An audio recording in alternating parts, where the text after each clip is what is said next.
बच्चे ग्रुप 2 में paper number 6 है financial management and strategic management. This subject is split into two parts, paper number 6A and paper number 6B. 6A है FM financial management और 6B है SM strategic management. ये numerical है, 6B theory है. ठीक है जी. हम शुरू करने वाले हैं 6A से फाइनेंशियल मैनेजमेंट से, which is a numerical subject. ठीक, आज हम उससे शुरू करने वाले हैं. इसका paper pattern, again paper pattern पहली क्लास में याद हो जाए ऐसा जरूरी नहीं है, but you should know how does the paper look like. हमको पता है कि पूरे 100 मार्क्स का पेपर है जी, और 100 में बाइफर्केशन भी 50 और 50 की है. तो 30 की बाइफर्केशन भी एमसीक्यू की क्या होगी, 15 और 15. नाउ एफएम में 15 मार्क्स का जो एमसीक्यू है ये कैसे बना होता है जी. एक तो आपके पास आएगी case study, 5 questions of 2 marks each, तो ये तो 10 नंबर हो ही गए. अब बचे 5 नंबर की बात, तो इंडिविजुअल क्वेश्चन 2 + 2 + 1, मतलब 3 इंडिविजुअल क्वेश्चन आएंगे, तो आपका टोटल एमसीक्यू कितना बन गया, 15 मार्क्स का. अच्छा, वैसे 100 मार्क्स के पेपर में टोटल डिस्क्रिप्टिव कितना होता है, 70. तो एफएम के हिस्से और एसएम के हिस्से इंडिविजुअली डिस्क्रिप्टिव कितना आया, 35 का.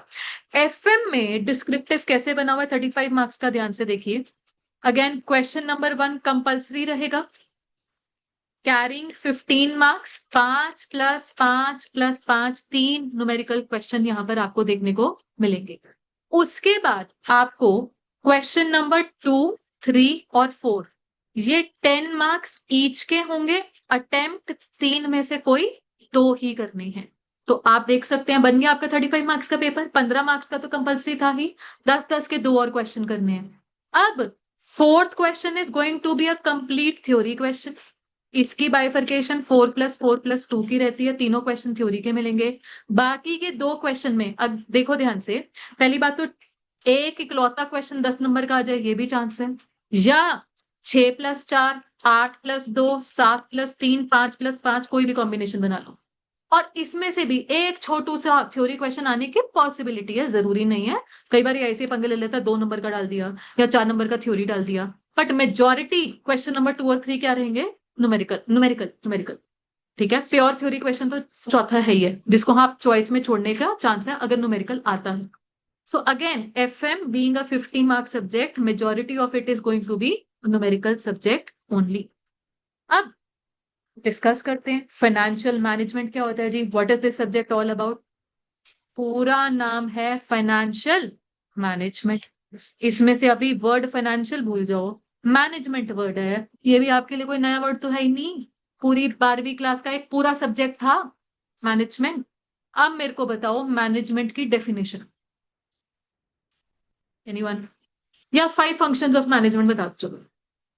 Planning, organizing, staffing, directing and controlling. ठीक है, 5 फंक्शंस. अब बगल में वर्ड अटैच कर दो, finance. Planning for finance, organizing finance, staffing word नहीं होता, directing finance and controlling finance. ठीक है, तो ये सारे पांचों functions, but in respect of finance. Simply planning for finance and directing finance मतलब पैसा कहां से आएगा, पैसा कहां पर जाएगा, राइट. नाउ मैं अगर आपको बोलूं कि हमारे फैमिलीज में जितने भी ब्रेड विनर्स हैं, जो भी लोग कमा रहे हैं, वो तो फाइनेंशियल मैनेजमेंट कर ही रहे हैं. सारा टाइम उनका दिमाग चलता रहता है, सारा टाइम कैलकुलेशन चलती रहती है. अच्छा, पैसे के सोर्सेस क्या क्या है, कहाँ कहाँ से आ रहा है. हमारी रेगुलर सैलरी इनकम से आ रहा है, कुछ इन्वेस्टमेंट की हुई है जहां से ब्याज की इनकम, इंटरेस्ट इनकम आ रही है, जो भी हमने इन्वेस्टमेंट्स की हुई है वहां से कोई कहीं से डिविडेंड इनकम आ रही है. फिर पैसा कहाँ लगाना है, बच्चों के एजुकेशन में कितना लगाना है, उनको घुमाने फिराने के लिए कितना लगाना है, डे टू डे खर्चों के लिए, घर के खर्चों के लिए, राशन पानी के लिए कितना लगाना है, और कितना बचा के रखना है. क्योंकि आज का बचाया हुआ पैसा कल को किसी काम भी आ सकता है. ऑब्वियस सी बात है, सारा का सारा आज थोड़ी ना खर्च कर देंगे. मैं आपको बोलूं, बचपन से आप लोग भी फाइनेंशियल मैनेजमेंट करते आ रहे हो थोड़ी थोड़ी. पॉकेट मनी किस किस को मिलती थी, प्लीज रेज योर हैंड. मिलती थी, अभी भी मिल रही होगी. अच्छा, जिनको पॉकेट मनी नहीं मिलती थी, अपने खर्चे आपने कैसे चलाए हैं जी. जी, जब भी घर पर गेस्ट आते थे, हम नमस्ते कहने नहीं जाते थे, बट बाय बाय कहने जरूर जाते थे. क्यों, पैसे मिलेंगे. फिर ये भी कोशिश रहती थी कि पैसे मिले तो मेरी मुट्ठी में रहे, मम्मी के हाथ ना चले जाएं, क्योंकि मम्मी ने अपने पास रख लेने हैं, खर्च कर देने हैं. तो हमारे अपना वॉलेट, हम अपने जो भी हमारा वो क्या बोलते थे उसको, गुल्लक, उसमें जाके डाल देते हैं ये कि ये अब कोई नहीं खोल सकता इस चीज को, राइट। फिर हमारी कैलकुलेशन किस चीज की चलती थी, अच्छा पैसा आ तो गया, अब लेटर से there is new gadget, new game, मुझे वो खरीदना है, मेरा बर्थडे आ रहा है, फ्रेंड्स को पार्टी देनी है, कुछ भी करना है, कोई मूवी देखने जाना है, कुछ भी है, पैसा मैंने कहाँ खर्च करना है, कितना आगे के लिए बचा के रखना है, सिंपल सी बात है। तो हमने भी फाइनेंशियल मैनेजमेंट कहीं ना कहीं थोड़ी थोड़ी तो वो भी की हुई है। अब सोचो कॉर्पोरेट एंटिटी, एक कॉर्पोरेट लेवल पर यही सारा थॉट प्रोसेस, पैसा कहाँ से आएगा, पैसा कहाँ लगाएंगे, किस प्रोजेक्ट में लगाएंगे, ऐसा थोड़ी ना है जो भी अपॉर्चुनिटी सामने है ग्रैब कर लो। नहीं जी, बहुत सारी अपॉर्चुनिटीज, बहुत सारे प्रोजेक्ट प्रपोजल सामने होते हैं, किसको एक्सेप्ट करना है, किसको रिजेक्ट करना है, सब हम इस सब्जेक्ट में सीखते हैं। एंड अब एक बारी के लिए मुझे ना बस ब्रीफली बताना, कॉर्पोरेट एंटिटी के लिए what all sources of finances are possible, पैसा कहां से आ सकता है लॉन्ग टर्म, में फाइनेंस की बात कर रही हूँ, लॉन्ग टर्म। स्टॉक मतलब शेयर्स, शेयर्स में भी equity share capital, loans, long term loans की बात कर लेते हैं जी, डिबेंचर्स, मैं कहीं ना कहीं उसको लोन्स की कैटेगरी में लिख रही हूँ, पैसा बोरोइंग्स ही है, बोरोइंग, बॉन्ड्स भी इसी में ही आ जाएगा, लो जी बॉन्ड्स, और बताओ। हाँ जी, बॉन्ड्स बेटा आ गया, बॉन्ड्स आ गया, और खुद कमाया, रिटेन्ड अर्निंग्स, बिल्कुल ठीक है जी, रिटेन्ड अर्निंग्स। ये पैसा कहाँ से आ रहा है, अरेंज कहाँ से करो पैसा, इन्वेस्टमेंट तो है कि लगाओगे उसमें, सोर्सेस, पैसा कहाँ कहाँ से आ रहा है, डिपॉजिट्स, वो भी इधर आगे लॉन्ग टर्म डिपॉजिट्स होते हैं। एक चीज जैसे इक्विटी शेयर कैपिटल है, वैसे ही प्रेफरेंस शेयर कैपिटल है बेटा, लॉन्ग टर्म में मेजॉरिटी यही 4 हेडिंग्स चलती हैं, इक्विटी शेयर, प्रेफरेंस शेयर, उसके बाद हमारे पास डिबेंचर्स, डिबेंचर्स के साथ ही आप long term loans and bonds लगा सकते हो, and then there is one source of finance कि जिसके लिए मुझे पैसा कहीं से रेज करने की जरूरत नहीं है, कोई सिक्योरिटी नहीं है, retained earnings. Now what do we mean by retained earnings, जी आप सभी ने अकाउंट्स में पढ़ा हुआ है, there is something called EPS, earning per share, let us say earning per share ₹10 आ गया, ठीक, बट सारा का सारा हमने अगर तो अपने शेयर होल्डर्स को बांट दिया एज डिविडेंड पर शेयर भी 10, तो हमने कुछ रिटेन नहीं किया, रिटेन का मतलब ही क्या होता है, रोकना, हमने कुछ रोका नहीं, सारा का सारा डिस्ट्रीब्यूट कर दिया एज डिविडेंड, तो इस केस में हम क्या बोलेंगे, retain earning is 0। But let us से मेरे पास अर्निंग पर शेयर 10 था, हमने डिविडेंड पर शेयर जो डिस्ट्रीब्यूट कर दिया दैट इज ₹6, यानी कि ₹4 मैंने एक शेयर का रिटेन कर लिया। बेटा जी आज की रिटेन्ड अर्निंग्स कल को जाकर किसी प्रोजेक्ट के लिए सोर्स ऑफ फाइनेंस भी तो बन सकती है, हम पैसा रोकते ही क्यों है अपने पास, ताकि कल को कहीं पर लगा सकें। सो सोर्स ऑफ फाइनेंस में retained earnings is also one source of finance, ठीक है जी। अच्छा अब एक चीज, वैसे तो आई थिंक सो आपने ये कहीं ना कहीं बचपन में भी पढ़ी हुई है, there are 3 major decisions taken in this subject financial management, सब कुछ आपकी बुक्स में लिखा हुआ है, और हो सकता है किसी किसी को बचपन वाली बात भी रिकॉल हो जाए। 3 major decisions are called financing, investment या investing, and dividend. Simply financing decision जब हम पढ़ेंगे तो हम ये डिस्कस करेंगे पैसा कहां से आएगा, इन्वेस्टमेंट डिसीजन जब हम पढ़ेंगे तो कहां जाएगा, मतलब किस प्रोजेक्ट में इसको लगाना है, प्रोजेक्ट ए और बी और सी सामने है, लेट अस से कोई दो ही एक्सेप्ट कर सकते हो, तो ए बी करना है, ए सी करना है, या प्रोजेक्ट सी और बी करना है, वो बताएगा जी। एंड डिविडेंड डिसीजन में यही बात कि ईपीएस 10 आ गया, सारा का सारा एज डिविडेंड बांटना है, या सारा का सारा रोकना है, या पार्शली डिस्ट्रीब्यूट करना है, पार्शली रिटेन करना है, वो सब हम सीखेंगे डिविडेंड डिसीजन में, ठीक है जी। नाउ एक थ्योरी क्वेश्चन बनता है that these 3 decisions are interrelated with each other, interrelated। अब देखो जी एक आगे की बात मैं थोड़ी सी बता रही हूं, ये पैसा जहां से भी आएगा what ever is the source of finance, it comes at a cost. अगर मुझे पैसा लेटर से डिबेंचर से रेज करना है, डिबेंचर होल्डर को इंटरेस्ट पे करना है, कॉस्ट लग रही है जी। प्रेफरेंस शेयर से रेज किया तो डिविडेंड भी देना है जी। अब आप ये ना सोचना कि अच्छा इक्विटी शेयर होल्डर को लेकर कोई ऑब्लिगेशन तो है नहीं, डिविडेंड बांटो या ना बांटो, बट स्टिल कुछ ना कुछ उन्होंने एक्सपेक्टेशन के साथ ही हमें पैसा दिया है, it comes at a cost. Even retained earnings की भी अपॉर्चुनिटी कॉस्ट होती है जी, कि अगर ये रिटेन्ड अर्निंग्स किसी प्रोजेक्ट में ना लगाओ, बैंक में ही पड़े रहने दो, बैंक भी आपको इंटरेस्ट कमा कर दे देगा, तो it also comes with an opportunity cost. So each and every source of finance comes with a cost.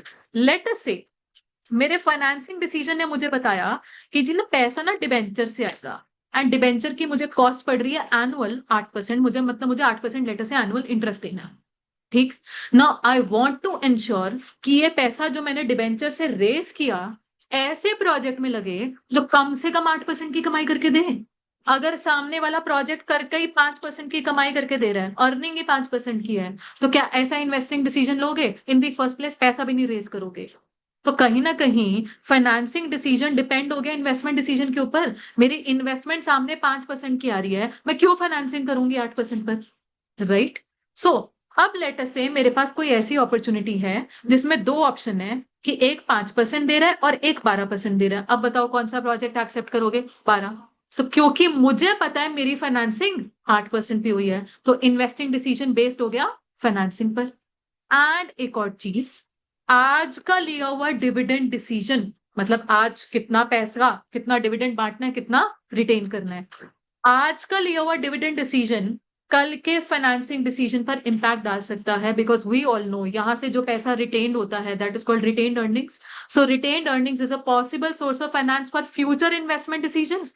ठीक है, तो इसलिए आज का लिया हुआ गया dividend decision becomes a source of finance for future, hence ये भी आपस में इंटर रिलेटेड हो ही गया है। राइट। तो थ्योरी क्वेश्चन आता है, अगेन सब कुछ आपकी बुक्स में सब कुछ लिखा हुआ है। ठीक है।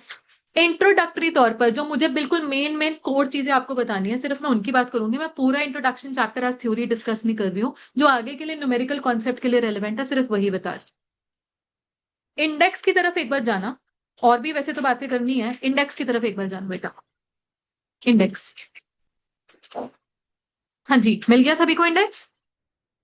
ये तो इंट्रोडक्शन है, प्योर थ्योरेटिकल चैप्टर। और एक लास्ट में types of financing, again long term finance, short term finance को लेकर है, सबके pros and cons, equity share capital का क्या फायदा नुकसान, प्रेफरेंस का क्या फायदा नुकसान, डिबेंचर का, सब जेनरिक बातें वो उधर हो जाएगा। Now there is one topic called time value of money, जो कि जो फाउंडेशन रूट से बच्चे आ रहे हैं उन्होंने पढ़ा है फाउंडेशन में। राइट। वो टेक्निकली सी एंटर के सिलेबस में नहीं है, टाइम वैल्यू ऑफ मनी का वैसे अपना कोई क्वेश्चन नहीं आता यहाँ पर, बट पॉइंट इज जो उसके कॉन्सेप्ट्स हैं उनकी यूसेज है इन दी चैप्टर्स। जैसे कि there something called PVIF, FAIF, annuity जैसे नाम आ जाते हैं, तो वो सारी यूसेज रहेगी इन दी चैप्टर्स। इसलिए थोड़ा सा मैं बिल्कुल 30-40 मिनट लगाकर ये एक बारी ब्रश अप कर देती हूँ कि क्या क्या पढ़कर आ रहे हैं, रिकॉल हो जाएगा। ठीक। तो अब आप देखो, न्यूमेरिकल पॉइंट ऑफ व्यू से मेरे पास चैप्टर कितने हैं एफएम में? चैप्टर नंबर 3 से लेकर चैप्टर नंबर 9, कितने चैप्टर्स हो गए? 7 चैप्टर्स। अब इनमें से ये 3 चैप्टर जो रहेंगे ये आपके फाइनेंसिंग डिसीजन से रिलेटेड रहेंगे, 3। फिर उसके बाद प्रॉपर नेम है इन्वेस्टमेंट डिसीजंस, उसके बाद है proper name dividend decision. So 3 main decisions of financial management वो तो इधर ही कवर हो गए। Apart from that financial management का एक और एस्पेक्ट है वर्किंग कैपिटल। वैसे वर्किंग कैपिटल लास्ट में हम डिस्कस करते हैं, we all know what working capital is. Day to day activities के लिए कितना पैसा, उसमें भी कहीं ना कहीं बात आ जाती है वर्किंग कैपिटल कहीं से तो रेस करोगे, वो डे टू डे एक्टिविटीज के लिए जो पैसा है कहीं से तो आ रहा चल के।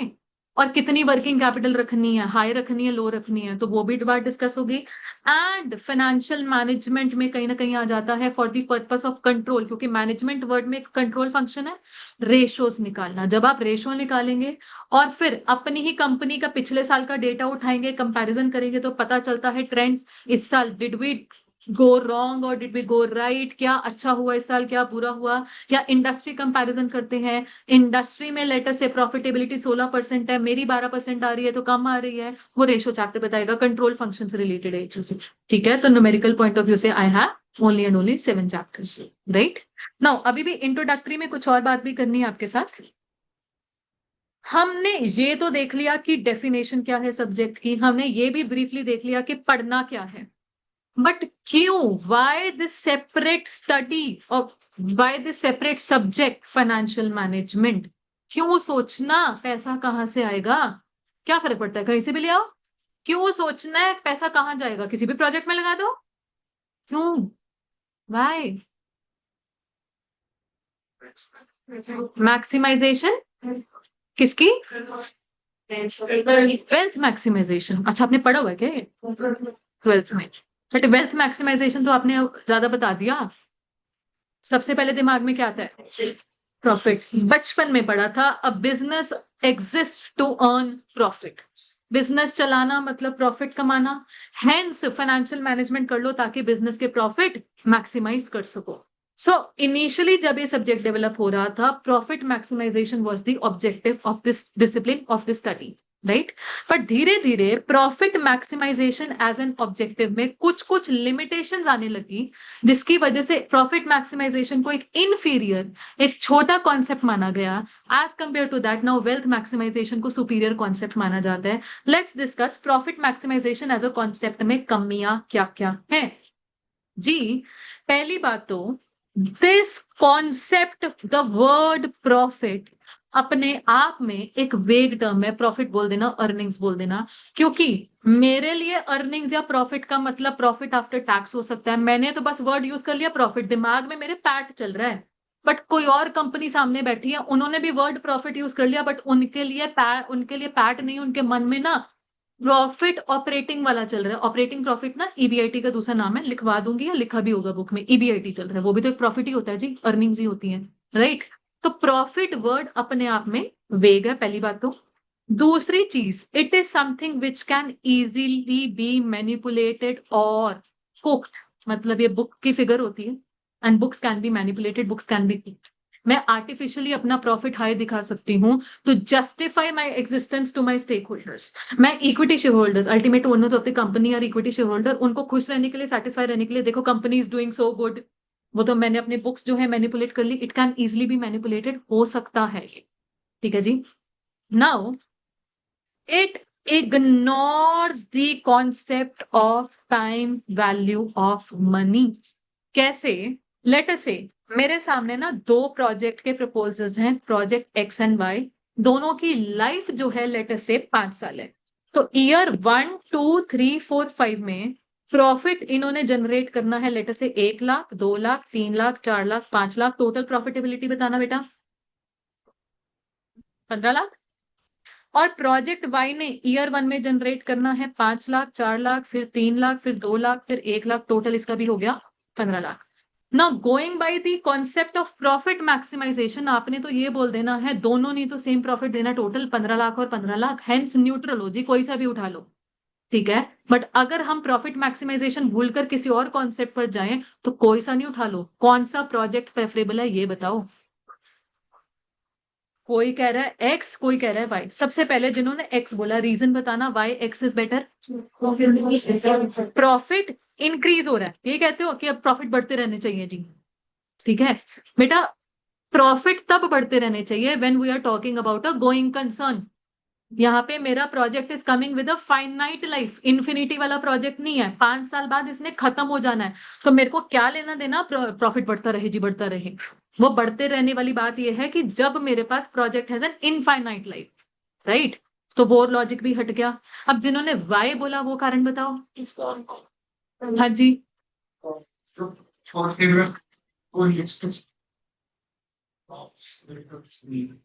हाँ, आप क्या बता रहे हो? हाँ जी, डिस्काउंटिंग बेटर, ठीक है। वही ज्यादा ज्यादा टेक्निकल टर्म्स यूज कर रहे हो। सिंपली जी, आपको 5 साल बाद का 5 लाख ज्यादा प्यारा है या 1 साल बाद का 5 लाख प्यारा है? बेटा मैं अगर आपसे बोलूं, मैं आज मेरे से स्कॉलरशिप ले जाओ 10,000 की, वर्सेस जी कि हाँ जी हाँ, जब आपका रिजल्ट आएगा कॉस्टिंग में लेकर आओगे 97+ नंबर, तब मेरे से स्कॉलरशिप ले लेना 10,000 की। बताओ कौन सी स्कॉलरशिप प्यारी है आपको? आज का 1 रुपया बेटर है, उसकी वैल्यू ज्यादा है एज कंपेयर टू 1 साल बाद का 1 रुपया। This is what is called time value of money. So profit maximization as an objective इस चीज को इग्नोर करता है। उसके लिए तो बस वर्ड प्रॉफिट है जी। सामने 5 साल का टोटल प्रॉफिट 15 लाख, 15 लाख, चलो जी वो तो न्यूट्रल हो गया। Whereas time value of money को लेकर आओगे तो प्रोजेक्ट वाई सीम्स बेटर।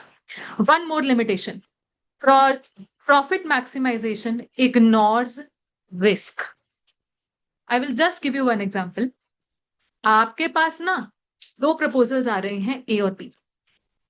जी ए में ना प्रॉफिट पर एनम आपको जो मिलेगा वो मिलेगा सिर्फ और सिर्फ 3 लाख, वेराज बी में आपको प्रॉफिट मिलेगा पर एनम 15 लाख।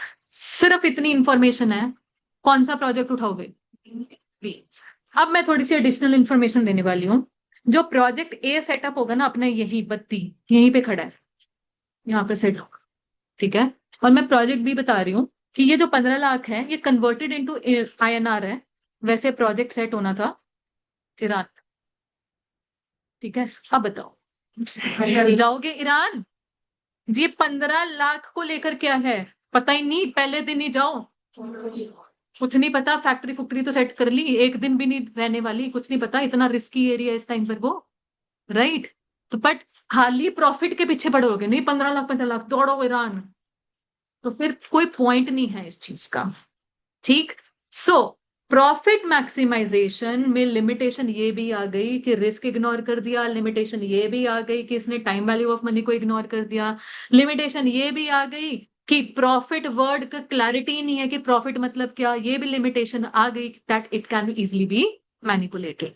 तो जब लिमिटेशन आ गई, अब एक नया कॉन्सेप्ट, इंप्रूव्ड कॉन्सेप्ट आया, वेल्थ। नो, वेल्थ को लेकर अक्सर बात क्या की जाती है, किसकी wealth? Who are the ultimate owners of the company? Shareholder. Shareholders की वेल्थ मतलब उन्होंने जो पैसा हमारे पास लगा रखा है, जो भी शेयर्स चल रहे हैं, उन शेयर्स की market value should be maximize. अगर शेयर की या फर्म की वैल्यू इज बीइंग मैक्सिमाइज, मतलब शेयर होल्डर की वेल्थ इज बीइंग मैक्सिमाइज। तो यहां पर वेल्थ मैक्सिमाइजेशन को हम वैल्यू मैक्सिमाइजेशन भी बोल देते हैं।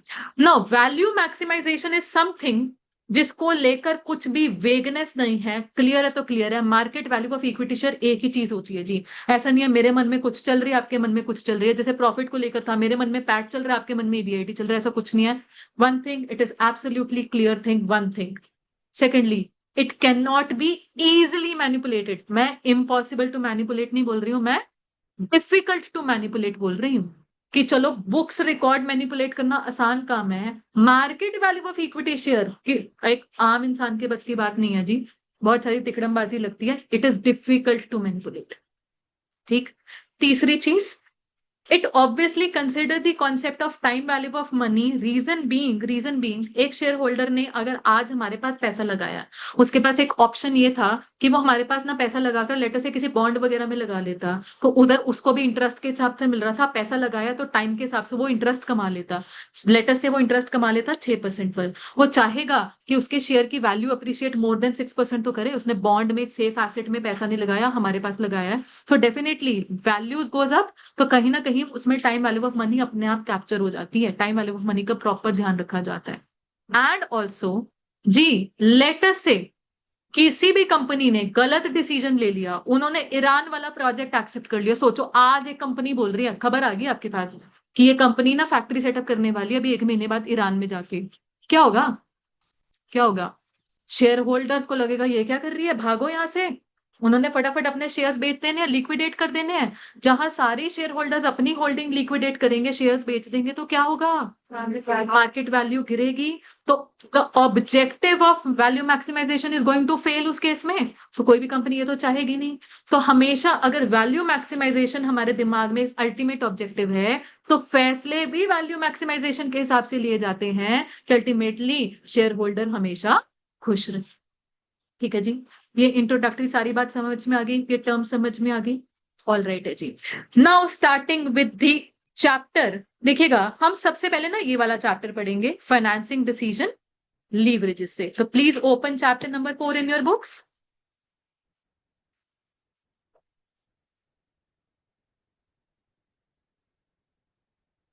ठीक है।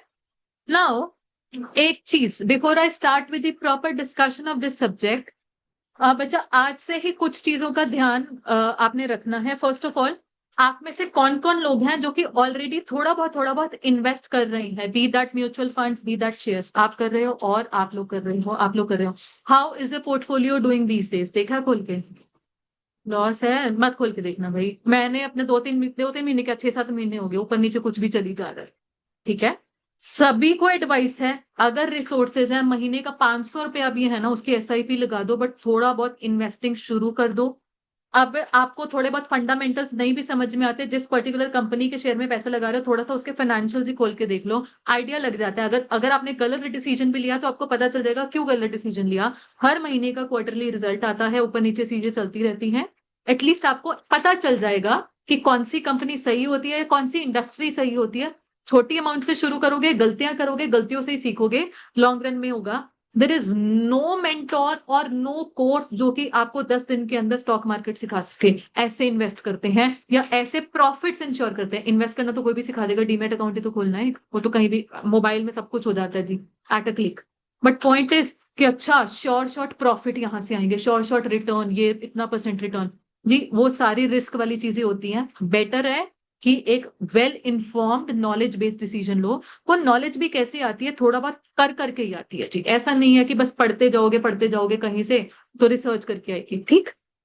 सेकंड थिंग, थोड़ा फाइनेंशियल मार्केट्स को लेकर नॉलेज कहाँ से मिलेगी? इंस्टाग्राम यूनिवर्सिटी से नहीं मिलने वाली है जी, आपको मिलेगी प्रॉपर न्यूज़पेपर से। अब न्यूज़पेपर में मैं ये बोलूं कि चलो यार बिजी रहते हो, सीए स्टूडेंट हो, पूरा पूरा न्यूज़पेपर खाने का तो टाइम नहीं होता हमारे पास। Just front page, quick look, headings के ऊपर फटाफट से जो भी उनके बॉक्सेस में इंफॉर्मेशन होती है, या एक हमारे पास प्रॉपर फाइनेंस पेज आता है, ठीक है, उस पे भी फटाफट फटाफट, स्पेशली अगर आपके जो इंटरेस्ट वाली कंपनी है, आपकी इंटरेस्ट वाली इंडस्ट्री है, फॉर एग्जांपल आजकल ऑयल को लेकर या मेटल्स गोल्ड वगैरह को लेकर बात है, तो एटलीस्ट उनके बारे में थोड़ा सा ब्रशअप कर लो, चल क्या रहा है उधर, ठीक है। तो हमने कोई अपना लोकल चंडीगढ़ भास्कर नहीं खोल के बैठना, इस गली में इस कुत्ते ने इसको काट लिया, वो सब कुछ नहीं पढ़ना हमने। सिर्फ और सिर्फ एक मेजर पेज जो बार बार का है, वर्ड न्यूज, एंड थोड़ा सा फाइनेंशियल पेज। तो ये दो चीजें तो आप अपनी डे टू डे लाइफ में इंप्लीमेंट करना शुरू कर दो, बिकॉज अभी करोगे तो जाके हम बोलेंगे कि हाँ जी 24-25 साल की उम्र में जब हम कमाना शुरू करेंगे, then we will have more funds to invest, तो जाकर हमारी एक पैसिव इनकम जनरेट होनी शुरू हो सकती है। Do not wait for your 30s कि अच्छा अब लाइफ समझ में आई है, अब अपना रिटायरमेंट फंड इकट्ठा करना शुरू कर। As soon as you invest, जितना अर्ली इन्वेस्टमेंट शुरू करोगे उतना अर्ली आप रिटायर भी हो पाओगे। हर कोई सोचता है 40-45 की उम्र में रिटायर करना है जी, तो उसके लिए investment has to start early, उसके लिए बेसिक्स के बारे में पता करना हैज टू स्टार्ट अर्ली, ठीक है। अनफॉर्चुनेटली हमारा जो ये सीए इंटर का कोर्स है वो इस तरीके से डिजाइंड है कि ये आपको बहुत ज्यादा फंडामेंटल नहीं सिखा पाएगा, कहीं ना कहीं हम किताबी ज्ञान पर रह जाते हैं। But over and above that जो चीजें हैं मैं आपको बता रही हूँ, कोई बुक वो भी नहीं सिखा पाएगी। मैं कहूँ अच्छा कोर्स में बहुत सारी चीजें हैं, जैसे सीए फाइनल के एएफए में बहुत चीजें हैं जी, बट पॉइंट इज वो भी किताबी ज्ञान ही है। जब तक उसको प्रैक्टिकली नहीं यूज करना सीखोगे तब तक बात नहीं बनेगी। तो start with as small as amount, जो भी आपके पास है, 500 रुपया जो भी अमाउंट है उससे शुरू कर दो, एंड धीरे धीरे आपको पता चलता है, ठीक। तीसरी चीज, और थोड़ा सा मैं आउट ऑफ बॉक्स जा रही हूँ, वन थिंग जो कि हमने अपने अगेन थोड़ा सा 30s के बाद एक पता चली, एक तो यही कि इन्वेस्ट जल्दी करना शुरू कर देना चाहिए था, और 30s के बाद एक और चीज पता चली कि यार हमें ना बचपन में ऐसे लगता था कि ना जिम सिर्फ वो लोग जाते हैं जो मोटे होते हैं, या जिम सिर्फ वो लोग जाते हैं जिनको अपने डोले शोले मसल्स बनाने होते हैं, ठीक है, बाकी पतले लोग जिम ना जाएं। तो पॉइंट इज वो गलती थी। तो keep our selves physically active या अपनी मसल स्ट्रेंथनिंग पर काम ना करना वॉज अ बिग मिस्टेक, जो कि 30s में रियलाइज होती है जब मसल्स जवाब दे रही। सो किसी को अपनी कोई फिजिकल एक्टिविटी नहीं रोकनी, बेसिकली जस्ट बिकॉज सीए कर रहे हो तो जिंदगी भी नहीं रोकनी है।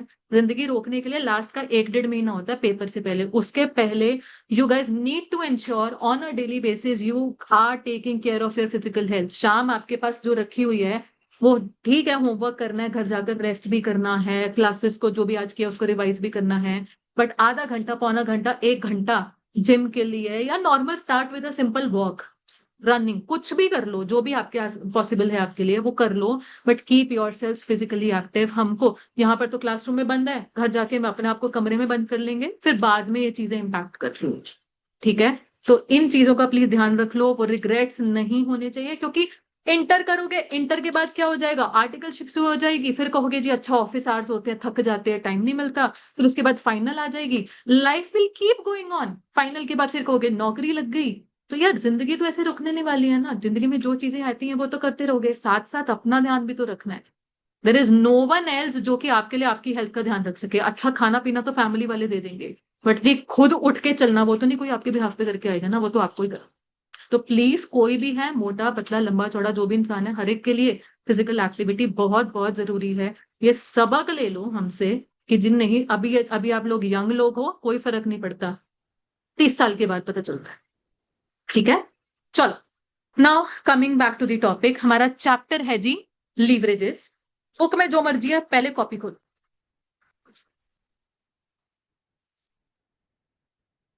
हाँ जी, सुंदर सुंदर हेडिंग, लीवरेजेस डालो।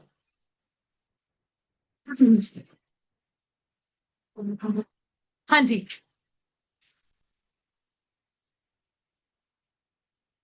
अच्छा, अब देखना जरा, बचपन में ये बोला जाता था कि ना, लिखना नहीं है, बात को समझो, कि ना सेल्स में से कॉस्ट को माइनस कर दो, आता है प्रॉफिट। 7वीं क्लास में चीजें सीखी थी, राइट। इस कॉस्ट में क्या क्या कौन से कॉस्ट आते हैं, वेरिएबल कॉस्ट और फिक्स्ड कॉस्ट, दोनों कवर्ड होते हैं। आप सभी को मालूम होगा वेरिएबल कॉस्ट क्या होते हैं, आउटपुट बड़ा, खर्चा भी बड़ा, variable cost. Example, raw material, wages. अच्छा, फिक्स्ड कॉस्ट का क्या मतलब होता है, the cost remain same irrespective of changes in the output. Example, rent. Rent, simple classroom का एग्जाम्पल लेते हैं। एक नई एडमिशन हुई, हमारी तरफ से बुक्स की कॉस्ट बढ़ गई, बुक्स की कॉस्ट क्या है, वेरिएबल। अच्छा, नई एडमिशन हुई, क्लास के फ्लोर का किराया बढ़ा, नहीं बढ़ा, वो क्या हो गया, फिक्स्ड कॉस्ट। ठीक है, नाउ एक नई चीज आप लोग सीखने वाले हैं, ध्यान से देखिए, लिखना नहीं है, बात को समझना। हम ना कॉस्ट की बाइफरकेशन जब कर रहे हैं, तो हम एट वन गो पूरी पूरी कॉस्ट नहीं माइनस करते प्रॉफिट निकालने के लिए, हम अलग अलग माइनस करते हैं। हमने बोला सेल्स माइनस वेरिएबल कॉस्ट एक टर्म कहलाई जाती है जी, कंट्रीब्यूशन। क्या आपने पहले कंट्रीब्यूशन का नाम सुना है, नहीं, पहली बार सुन रहे हैं। कंट्रीब्यूशन इज वन थिंग जो कि कॉस्ट एंड मैनेजमेंट अकाउंटिंग में एक प्रॉपर चैप्टर है, उसमें आती है, नाम नहीं, उसमें कंट्रीब्यूशन कंट्रीब्यूशन चलता रहता है, बट मैंने आपको अभी बता दिया सिंपली कंट्रीब्यूशन क्या है, सेल्स में से सिर्फ और सिर्फ वेरिएबल कॉस्ट माइनस कर दो। अब वैसे कंट्रीब्यूशन का पूरा नाम पता है क्या होता है, contribution towards fixed cost and profit. क्योंकि कंट्रीब्यूशन में से जब फिक्स्ड कॉस्ट माइनस करोगे तो क्या बचेगा, प्रॉफिट। ना कंट्रीब्यूशन पर इतना एम्फेसिस क्यों, ध्यान से बात को सुनना। मान लीजिए एक यूनिट आपके पास बिकता है 10 रुपीज में, selling price per unit is 10, variable cost per unit आपके पास 4 है, तो आपके पास कंट्रीब्यूशन पर यूनिट कितनी आ गई, 6। लेट अस से इन ईयर नंबर 1 आपने ना बेचे ही 100 यूनिट्स है, ठीक है, तो आपके पास सेल्स टोटल कितनी जनरेट हो गई, 100 यूनिट बेचकर 10 पर यूनिट के हिसाब से सेल वैल्यू 1000। अच्छा, वेरिएबल कॉस्ट कितनी हो गई आपके पास, 400। कंट्रीब्यूशन कितनी आ गई, 600। मान लीजिए फिक्स्ड कॉस्ट आपके पास 200 है, तो प्रॉफिट कितना आ गया, 400। मैं ईयर नंबर 2 में सिर्फ और सिर्फ एक एडिशनल यूनिट ही बेच पाई, मतलब 100 यूनिट तो पहले से चल रहे थे, मेरी ग्रोथ ही सिर्फ एक यूनिट सी हुई है, मतलब 101 यूनिट मैंने बेचे। अब बताना सेल कितनी जनरेट हुई है बेटा जी, 1010। वेरिएबल कॉस्ट 404 पर यूनिट, 4 था। कंट्रीब्यूशन कितनी है, 606। फिक्स्ड कॉस्ट बीइंग फिक्स्ड 200 ही रहा, तो मेरा प्रॉफिट कितना हो गया, 406।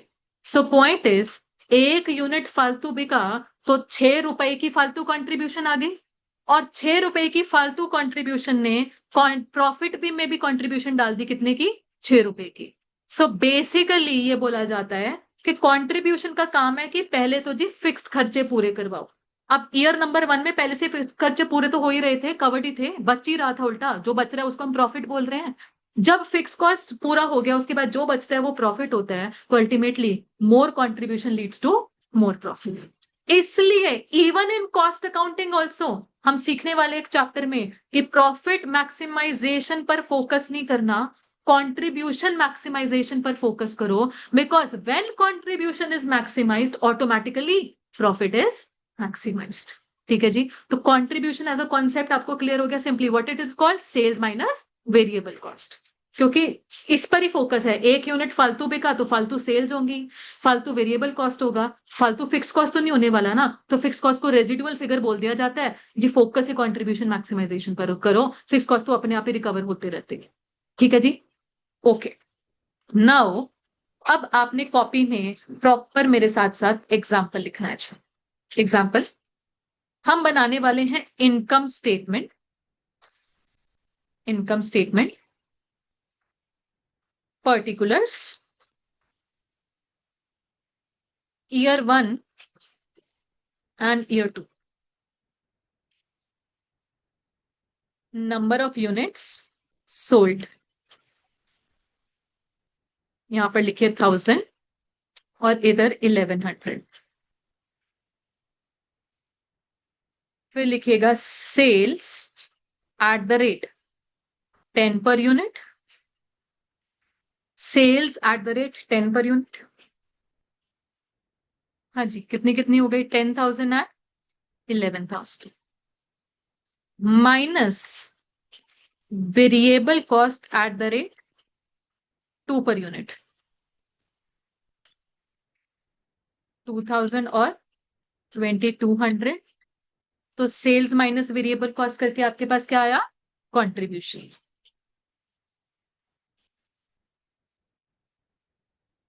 हाँ जी, 8,000 और 8,800। कंट्रीब्यूशन में माइनस करेंगे fixed cost. Let fixed cost भी 3,000 ईयर 1 में और ईयर 2 में। हाँ जी, अब आप ना प्रॉफिट वर्ड के बगल में अटैच करेंगे the word operating profit. Operating profit, और जिसको आप एफएम में प्यार से बोलते हैं ईबीआईटी, यहां तक अपनी इनकम स्टेटमेंट ले जाएं। 5,000 और 5,800। पहले तो इनकम स्टेटमेंट कंप्लीट करें प्लीज।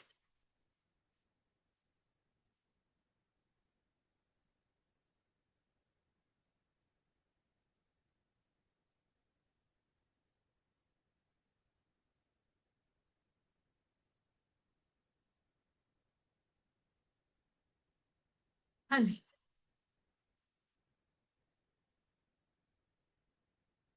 ओके, यहां तक हो गया। Now why the word operating profit के साथ में? सभी ने ऑपरेटिंग एक्टिविटी नाम सुना होगा। ऑपरेटिंग एक्टिविटी की डेफिनेशन बचपन से एक लाइन चलती आ रही है, the main revenue generating activity of the business is called operating activity. तो उस एक्टिविटी के तहत जो रेवेन्यू कमाया जा रहा है वो क्या बन गया? Operating revenue. उस रेवेन्यू को कमाने के लिए जो खर्चे हो रहे हैं उनको हम बोलते हैं ऑपरेटिंग कॉस्ट। जैसे कि यहाँ पर ये कोचिंग इंस्टीट्यूट है, तो कोचिंग इंस्टीट्यूट में जो हमारे पास फीस जनरेट हो रही है वो फीस क्या हो गया मेरे लिए? Operating revenue. लेट ऐसे मैंने उसी फीस को जमा करवा दिया बैंक अकाउंट में, वहां से मुझे इंटरेस्ट भी आ रहा है, तो इंटरेस्ट मेरे लिए क्या हो गया? नॉन ऑपरेटिंग इनकम हो गई है। तो उसकी बात नहीं हो रही है यहाँ पर। पूरी इनकम स्टेटमेंट में सेल्स है तो ऑपरेटिंग वाली है, खर्चे चाहे वेरिएबल है चाहे फिक्स्ड है, अल्टीमेटली यहां पर जितना भी रेंटल कॉस्ट है, सैलरी कॉस्ट है, एडवर्टाइजिंग कॉस्ट है, सारे ऑपरेटिंग खर्चे ही हैं जी। इवन डेप्रिसिएशन वो भी ऑपरेटिंग खर्चा ही है। ठीक है जी। तो अब नाम मेरे पास आया ऑपरेटिंग प्रॉफिट। इसी को हम ईबीआईटी बोलेंगे। आप लोगों ने अकाउंट सभी ने पढ़ा हुआ है, आप सभी को मालूम है ईबीआईटी के बाद की कहानी क्या होती है जी। ईबीआईटी में से माइनस होता है इंटरेस्ट। इंटरेस्ट एक नॉन ऑपरेटिंग आइटम है, ठीक है। उसके बाद टैक्सेशन वगैरह आता रहेगा, तो वो कहीं ना कहीं नॉन ऑपरेटिंग कहानी शुरू हो गई। ऑपरेटिंग प्रॉफिट ईबीआईटी ही होता है। तो आपने ये चीज सीखी कि कहीं पर नाम आ गया ऑपरेटिंग इनकम या ऑपरेटिंग प्रॉफिट, इसका क्या मतलब हो गया? Simply EBI. Okay, now let's talk about change. मैं अगर आपसे पूछूं कितने परसेंटेज से मेरी सेल्स बढ़ी थी, कितने परसेंटेज से सेल्स बढ़ी थी? 10% से। चाहे आप यूनिट्स की बात कर लो कि पहले 1,000 से अब 1,100 हो गया, मेरी ग्रोथ हुई है सेल्स में 10% की। या आप सेल वैल्यू की बात कर लो, 10,000 से 11,000 पर आ गए, ultimately sale value has increase by 10%। अच्छा, इस ग्रोथ की वजह से मेरा क्या ईबीआईटी भी 10% से ग्रो करा है? नो। अब परसेंटेज इंक्रीज इन ईबीआईटी कितना है? What is this percentage change? कैसे मेजर करते हैं? मेरा ईबीआईटी कितने रुपए से बढ़ा? 800। अच्छा, कहां से बढ़ा? 5,000 से। तो ये परसेंटेज कितनी आ गई? 16%। तो आप देखो कि ईबीआईटी बढ़ने का इकलौता कारण था सेल्स का बढ़ना, बट जहां सेल्स बढ़ी 10% से, मेरा ईबीआईटी जो इंक्रीज हुआ है 16% से, ईबीआईटी में एक मैग्नीफाइड इंक्रीज हुआ आया आया है। The keyword here is magnification. मेरे ईबीआईटी इंक्रीज में मैग्निफिकेशन आई है। वो 10% से नहीं बढ़ा, वो 10% से ज्यादा परसेंटेज से बढ़ा है, वो तो 16 से बढ़ा है। No, why this magnification? What is the reason for this magnification? The presence of fixed cost in the income statement. Now आप ये देखो, जहां मेरी सेल्स बढ़ रही थी 10% से, प्रोपोर्शनेटली वेरिएबल कॉस्ट भी बढ़ा 10% से, हेंस कंट्रीब्यूशन बढ़ी 10% से। यहां तक तो प्रोपोर्शनेट चेंजेस है जी। बट क्योंकि फिक्स्ड कॉस्ट में कोई चेंज नहीं था, इसलिए ईबीआईटी बढ़ चढ़ के बढ़ा है जी। अब उसमें चेंज 16% का आ गया। लेट अस से फिक्स्ड कॉस्ट कुछ होता ही नहीं, आपने तो अपनी कॉपी में वही रखना है, मैं सिर्फ स्क्रीन पर बात कर रही हूँ। लेट अस से कंट्रीब्यूशन की यही इंफॉर्मेशन थी, 8,000 और 8,800। लेट अस से कंपनी के पास फिक्स्ड कॉस्ट कोई है ही नहीं, नील नील। अब बताना ईबीआईटी भी कितना आएगा? 8,000 और 8,800। तो अब बताओ चेंज कितना हुआ ईबीआईटी में? Percentage change 10%। तो when there is no fixed cost, no magnification. Increase तो हो रहा है पर बढ़ चढ़ के मैग्नीफाइड इंक्रीज नहीं है, फिर प्रोपोर्शनेट इंक्रीज ही है जी। 10% से सेल बढ़ी, ईबीआईटी भी 10% से बढ़ेगा। इंक्रीज तो होगा ही होगा, बट विदाउट मैग्निफिकेशन इंक्रीज होगा। मैग्निफिकेशन तब आएगी जब फिक्स कॉस्ट होगा। Now I want you all to actually make another income statement. हम दूसरी इनकम स्टेटमेंट की बात करते हैं, इसी के नीचे, इसी के नीचे। हाँ जी, ऐसे ही स्टार्ट कीजिए। Particulars, year 1 and year 2। वही यूनिट सोल्ड मेरे पास सेम रहेंगे। यूनिट सोल्ड मेरे पास सेम रहेंगे, 1,000 और 1,100। सेलिंग प्राइस पर यूनिट वही रहेगा, 10। सेल्स तक तो सेम बात है जी, 10,000 एंड 11,000। अब बेटा जी आप लोग अपनी वेरिएबल कॉस्ट को, give me a second please, variable cost को आप लोग बना लीजिए 5 पर यूनिट।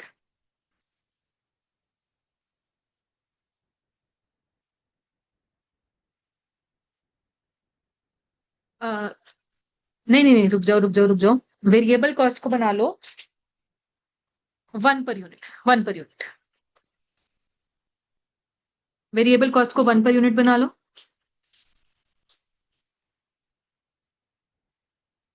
तो कंट्रीब्यूशन कितनी आ गई? 9,000 एंड 9,900। और फिक्स्ड कॉस्ट बना लो 4,000। तो आपके पास ऑपरेटिंग प्रॉफिट, जिसको आप ईबीआईटी भी बोलेंगे, वो देख लेना कितना आ रहा है। 5,000 एंड 5,900 कंफर्म कर देना बस ये, and then calculate percentage change.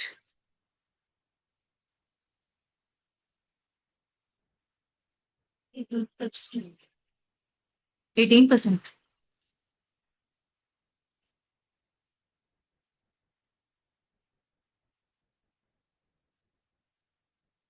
हाँ जी, व्हाट इज दिस चेंज? 900 से ईबीआईटी बदला, कहां से बदला? 5,000 से। सो आप मुझे बता रहे हैं ये 18% है, ठीक है जी।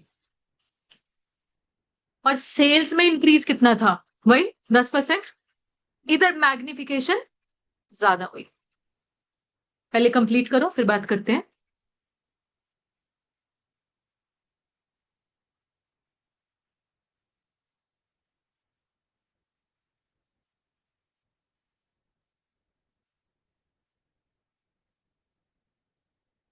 हाँ जी।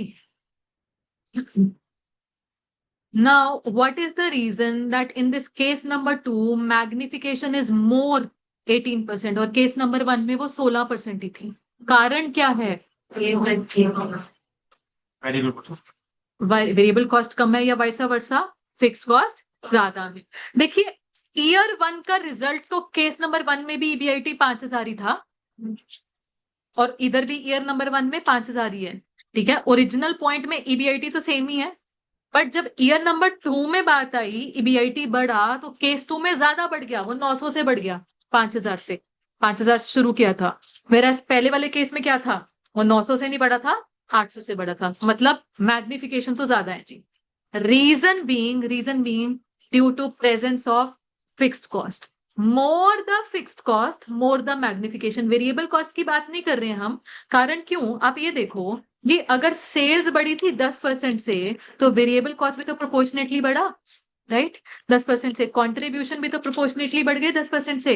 बट जो कंट्रीब्यूशन के बाद आने वाला फिक्स कॉस्ट है उसने तो चेंज नहीं होना था, हेंस मैग्निफिकेशन तो आनी थी। बल्कि क्योंकि फिक्स्ड कॉस्ट अपनी जगह वही रहा, राइट, तो अल्टीमेटली जो यहां पर चेंज आया वो प्रॉफिट में आ गया। हेंस अब आप ये बोलेंगे मोर द फिक्स कॉस्ट, एक बार नोटिस कर लेना, more the fix cost more the magnification. Case number 1 में फिक्स कॉस्ट क्या था, 3,000। हेंस हमारे पास वहां पर मैग्निफिकेशन सिर्फ और सिर्फ 16% थी। एंड इधर अगर फिक्स्ड कॉस्ट ज्यादा है तो मैग्निफिकेशन भी ज्यादा ही होगी। आप कोई भी और केस बना लेना जिसमें फिक्स्ड कॉस्ट 8,000 है, लेटस से एक सेकंड देना, जरा एक सेकंड प्लीज। आपने लिखना नहीं है, सिर्फ यहाँ पर एक बार मुझे कैलकुलेशन करवा दो। 8,000, ये बताना 9,000 माइनस 8,000 कितना हो गया, 1,000। और इधर कितना हो गया, 1,900। अब मुझे बताओ परसेंटेज चेंज क्या है, 90%। 90% से मैग्निफिकेशन हुई है only when sales increase by 10%। So it is all due to fixed cost. जितना ज्यादा फिक्स्ड कॉस्ट है तो कंपनी ग्रो कर रही है, वो कहीं ना कहीं उतना ज्यादा अपना प्रॉफिट मैग्नीफाई कर पाएगी। Because fixed cost being fix, उसने तो देखो वो तो पहले से ही रिकवर्ड चल ही रहा है, उसने तो बढ़ना नहीं है। उल्टा बोला जाता है तुम और अपना आउटपुट बढ़ाओ और अपना ईबीआईटी भी बढ़ाते जाओगे। Now on the flip side मतलब अभी तो हम ग्रोथ की बात कर रहे हैं। लेटर से आपने लिखना कुछ नहीं है बच्चे, सिर्फ बात को समझो। ईयर नंबर 3 में, मैं ईयर नंबर 1 के कंपैरिजन में बात कर रही हूं, मैं ईयर नंबर 2 को छोड़ दो। पहले ईयर वन में मेरे पास कितना यूनिट्स थे, 1,000। लेटर से मैं 1,000 से 200 यूनिट पर आ गई, ठीक है, थोड़ा सा रिसेशन आ गई है, मंदी आ गई है। अब बताना मेरी सेल्स जो है वो कितनी हो गई, 2,000। वेरिएबल कॉस्ट 200, तो मेरे पास कंट्रीब्यूशन कितनी आ रही है। अच्छा, let us go with the original example. बेटा ओरिजिनल एग्जांपल में मैंने आपको केस 2 में कितना लिखवाया हुआ, 4,000 है ना, तो ये 5,000 आ रहा था और इधर भी 4,000 है, तो नेगेटिव ईबीआईटी हो गया कितने से, 2,200 से। लिखना नहीं है, सिर्फ बात को समझो। अभी भी चेंज की बात करते हैं। मेरी सेल्स गिरी, ईयर 1 से बताना, ईयर 2 को भूल जाओ, ईयर 1 से बताना। हाँ जी, ईयर 1 में 1,000 यूनिट बेचे थे, फिर ईयर 3 में 200 यूनिट मैंने बेचे, तो मेरी कंपैरिजन के पॉइंट ऑफ व्यू से सेल्स कितने से गिरी, कितने परसेंट से, 80% से। बट क्या मेरा ईबीआईटी भी 80% से गिरा है, नो। ईबीआईटी कितने से गिरा है, ध्यान से सुनना। 5,000 पॉजिटिव तो पूरा वाइप आउट तो हो ही गया, उल्टा 2,500 का और लॉस आ गया, तो टोटल कितना नुकसान हुआ मुझे, 7,200 रुपीज का नुकसान हुआ है। कहां से शुरू किया था, 5,000 से। व्हाट इज दिस परसेंटेज, तो अब आप ये देखो, अगर सेल्स गिरी थी 80% से, क्या ईबीआईटी 80% से गिरा है, ना जी, मैग्नीफाई होके गिरा है। देखो सेल्स गिरेगी, ईबीआईटी तो गिरेगा ही गिरेगा, बट मैग्नीफाई होके गिरेगा due to presence of fixed cost. More the fixed cost more the magnification. इसलिए presence of fixed cost in the income statement को बोला जाता है जी रिस्की। क्यों रिस्की, देखो रिस्क मतलब हमेशा एक बैड चीज नहीं होती है। रिस्क लेना मतलब ट्राई करना कि कल को चीजें चल पड़ी तो बढ़ चढ़ के ग्रोथ भी होगी, फिक्स्ड कॉस्ट को रिकवरी तो अच्छी हो ही गई है, ग्रोथ भी होगी। बट इसी फिक्स्ड कॉस्ट को लेकर एक क्या रिस्क है कि सिचुएशन बिकम्स अनफेवरेबल, इसी फिक्स्ड कॉस्ट ने नुकसान भी करवा देना है। So we are talking about the word risk here. Risk का मतलब इफ सिचुएशन इज फेवरेबल, यही चीज मेरा बहुत बढ़ चढ़ के फायदा भी करवाएगी। If situation is not favourable, यही चीज मेरा बढ़ चढ़ के लॉस भी करवाने वाली है। So we are talking about that presence of fixed cost to does comes with some risk. ठीक है जी। नाउ रिस्क को मेजर करने के लिए एक वर्ड निकल कर आता है लीवरेज, जो कि मेरा चैप्टर का नाम है लीवरेज। नाउ लीवरेज को अगर मैं फिजिक्स की टर्म्स में बोलूं, बचपन में फिजिक्स में वो एक लीवर पुली नाम का चैप्टर होता था, शायद आपको याद ना हो। वो लीवर पुली में क्या बात करते थे, देयर इज वन लीवर जिसकी वजह से पुश करते थे ट्रॉली वगैरह को, समथिंग समथिंग लीवर वर्ड का मतलब होता है। बट अगर मैं लेमन सेंस में बात करूं, फॉर एग्जांपल आप ये बोलोगे कि अच्छा आईपीएल शुरू होने वाला है और आरसीबी के पास अभी भी एक लीवरेज, लीवरेज को एडवांटेज बोलो, this team has an advantage over other teams, this team has an leverage over other teams. क्या आरसीबी के पास क्या है? विराट कोहली है भाई, उससे बड़ी एडवांटेज और क्या होगी, राइट? सो कभी भी कंपेटिटिव स्पिरिट में भी बोला जाता है this team has a leverage, leverage मतलब एडवांटेज। तो एडवांटेज की भी तो यहां पर भी बात हो रही है कि फिक्स्ड कॉस्ट रखना कहीं ना कहीं एडवांटेज वाली बात हो सकती है if the situation is favourable. ठीक, तो ये वहां से वर्ड निकल कर आ रहा है एडवांटेज, बट इसको लेकर एक प्रॉपर लाइन बुक में सबसे पहले पेज पर चैप्टर पर लिखी हुई है, it is a major of risk. Because risk word अपने आप में एक क्वालिटेटिव टर्म है, इसको क्वांटिटेटिव में कन्वर्ट करना है, मुझे रिस्क को मेजर करना है विद सम नंबर्स, तो हम ये चैप्टर पढ़ रहे हैं। ठीक है जी। नाउ कैसे मेजर करते हैं, देखिएगा, there are two types of risk involve in the business. मैं सारी बात बुक में लिखी हुई है बच्चे, अब ध्यान से बस एक बार देख लेना। There is something called operating risk, there is something called financial risk, और दोनों को मिलाकर बोला जाता है कंबाइंड रिस्क या ओवरऑल रिस्क या टोटल रिस्क। बट मेनली दो तरीके के रिस्क है, ऑपरेटिंग एंड फाइनेंशियल। रिस्क किस वजह से, फिक्स्ड ऑब्लिगेशन पूरी नहीं कर पा रहे हैं, इस चीज का रिस्क है। ऑपरेटिंग रिस्क में कि जी ऑपरेटिंग फिक्स्ड कॉस्ट पूरी नहीं कर पा रहे हैं, ऑपरेटिंग फिक्स्ड कॉस्ट के एग्जांपल में आपके पास आ जाएगा वही सैलरी, रेंटल्स वगैरह वगैरह। फाइनेंशियल रिस्क में क्या होता है कि फिक्स्ड फाइनेंशियल कॉस्ट भी कुछ होती है। Can you give me one example of fixed financial cost? EBIT के बाद सबसे पहले क्या आ रहा है? इंटरेस्ट। बेटा जी ईबीआईटी चाहे आपके पास पॉजिटिव है, नेगेटिव है, कम है या ज्यादा है, आप ये बोल सकते हो वेंचर होल्डर को, देखो मेरे पास ना ईबीआईटी नेगेटिव आ रहा है, मेरे घर में छोटे छोटे बच्चे हैं, इंटरेस्ट माफ कर दे। करेगा वो माफ? नहीं करेगा। तो इंटरेस्ट मेरे लिए क्या हो गया? Fixed financial cost. यही चीज फायदा कराने को ये भी कराएगी, मैं आपको प्रूफ भी कर दूंगी लेटेस्ट स्टेज पर, बट यही चीज का रिस्क भी है कि कल को मेरे पास सफिशिएंट ईबीआईटी ना भी हुआ, इंटरेस्ट तो मुझे देना ही देना है। ठीक, अब ऑपरेटिंग रिस्क को मेजर करवाएगी something called operating leverage, financial risk को मेजर करवाएगी something called financial leverage, and दोनों को मिलाकर टोटल रिस्क बनता है। Hence there is also one other kind of leverage that is called combined leverage. ठीक है जी। तो अभी फिलहाल जो मैंने आपको इनकम स्टेटमेंट में बताया है ना, वो अभी मेरा फोकस ही सिर्फ और सिर्फ इस टॉपिक के ऊपर है, operating leverage. Now let's talk about measuring it. मेरे पास ऑपरेटिंग लीवरेज की डेफिनेशन ही उस कॉन्सेप्ट से आ रही है जो कि मैंने आपको सिखाया। इसका एक फॉर्मूला भी है, सब लिखा हुआ है बेटा जी, अगर नहीं लिखा हुआ तो लिखवा देंगे, बट फिलहाल बस इस चीज पर फोकस करें। Operating leverage is percentage change in EBIT due to percentage change in sales. ये मैग्निफिकेशन का नंबर बताएगी मुझे। आपने सिर्फ और सिर्फ केस वन में मुझे बताना है, केस वन में सेल्स बढ़ाई थी 10% से, तो केस वन में मेरे पास कितना हो गया था? 16%। हेंस वहां पर लीवरेज का नंबर आया जी 1.6। केस टू में मुझे बताना, जब सेल्स बढ़ाई थी 10% से, तो आपने मुझे 18% बताया था, तो लीवरेज का आंसर आ गया 1.8। आप ध्यान से सुनना, higher the fixed cost, higher the risk, higher the magnification, higher is the leverage का मेजर। ठीक है, तो ये नंबर मुझे 1.6 और 1.8 का कंपैरिजन क्या बता रहा है? That case two was more risky as compare to case one, उसमें रिस्क ज्यादा था as compare to case one. ठीक है जी, ये बात समझ में आई? तो जो लीवरेज वर्ड की, ऑपरेटिंग लीवरेज वर्ड की डेफिनेशन है ना, उसके इस एक फॉर्मूला से निकल कर आती है that this leverage talks about the magnification of percentage change in EBIT due to percentage change in sales.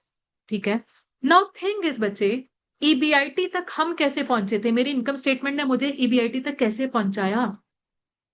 Sales में से पहले वेरिएबल कॉस्ट माइनस किया, क्या आई? कंट्रीब्यूशन, कंट्रीब्यूशन में से माइनस किया फिक्स्ड कॉस्ट, तो क्या आया? ईबीआईटी।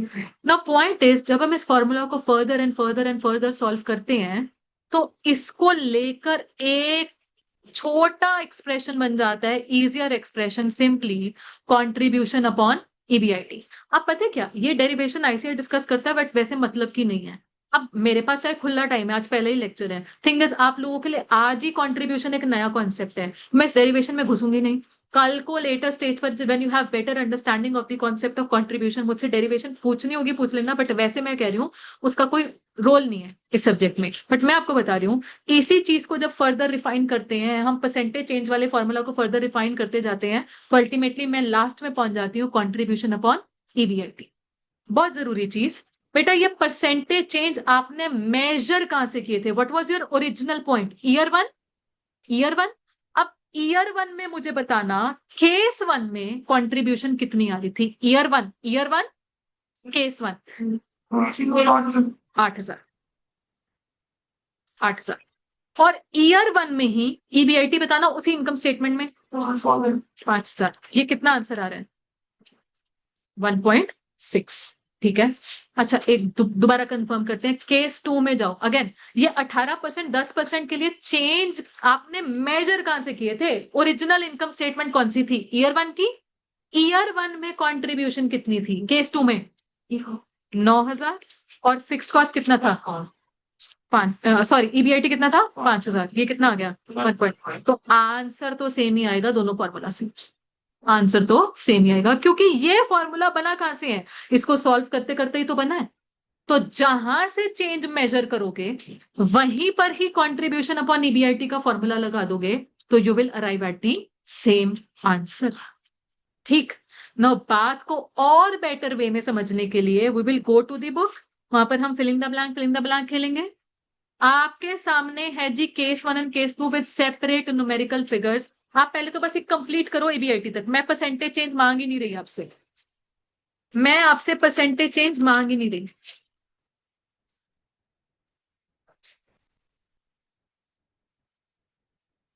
सिर्फ ईबीआईटी तक इनकम स्टेटमेंट मुझे कंप्लीट करके बता दो प्लीज।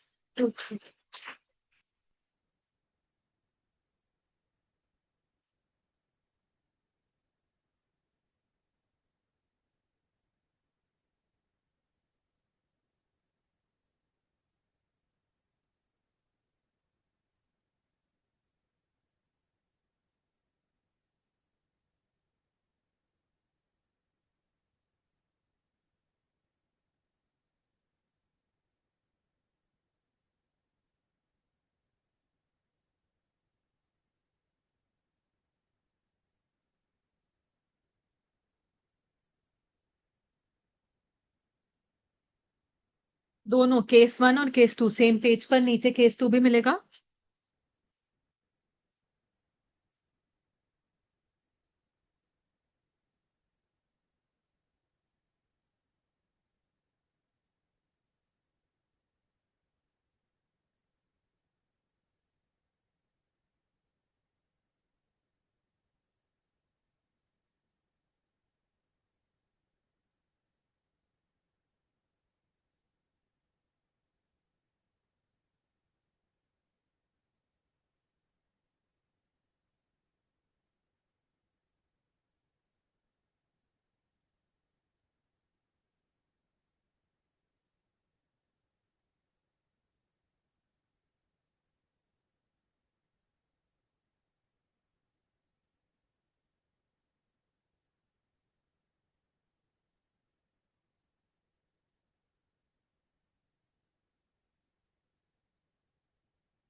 ईबीआईटी नेगेटिव 9,000 आ रहा है केस टू में, 3,000 यूनिट्स के केस में।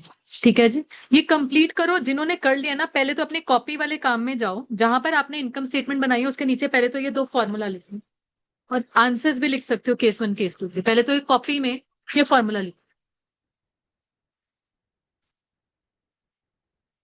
मैं आलतू फालतू चीजें हटा देती हूँ, राइटिंग नहीं समझ में आ रही है तो बताएंगे please. Operating leverage is equal to percentage change in EBIT upon percentage change in sales.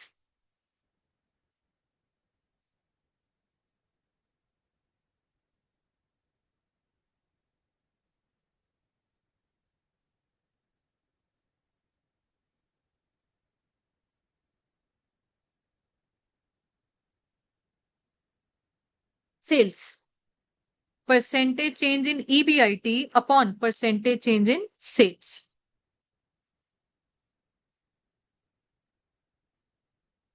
और फिर सेकंड वाला फॉर्मूला भी लिखना है उसी के नीचे, that operating leverage is also contribution upon EBIT। आपको कॉपी में ये लिखना है कि हाँ जी दोनों फॉर्मूला से आंसर तो सेम ही आता है। केस 1 में लगाओ 1.6 आंसर आएगा।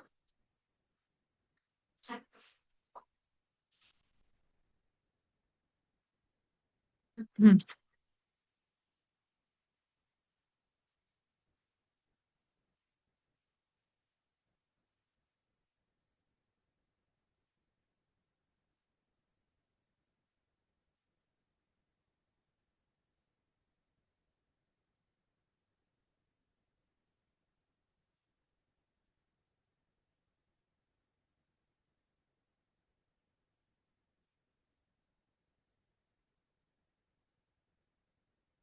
हाँ जी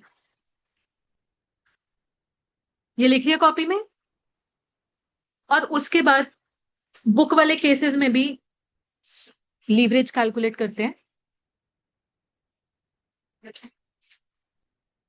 हाँ जी चलें बुक की तरफ। केस 1 में declare 10,000 units as your original point. Original point का मतलब अगर परसेंटेज चेंज कैलकुलेट करोगे तो इसी कॉलम से करोगे। तो अगर मेरा 12,000 यूनिट्स वाला कंपैरिजन है तो चेंज कहां से मेजर हो रहा है, इधर से। इवन जब मैं 3,000 की बात करूंगी तब भी मेरा कंपैरिजन ओरिजिनल पॉइंट 10,000 से ही है।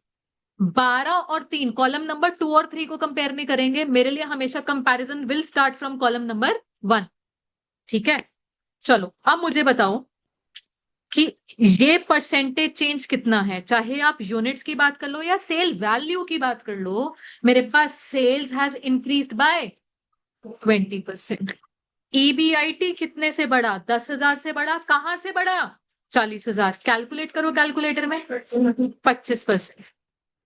तो अगर मैं ऑपरेटिंग लीवरेज का फॉर्मूला लगा रही हूं, it is percentage change in EBIT divided by percentage change in sales. तो कॉलम नंबर 2 क्या कह रहा है कि देखो जी 25% से EBIT बढ़ गया जब सेल्स बढ़ी 20% से। तो आंसर क्या आ रहा है मेरे पास, 1.25।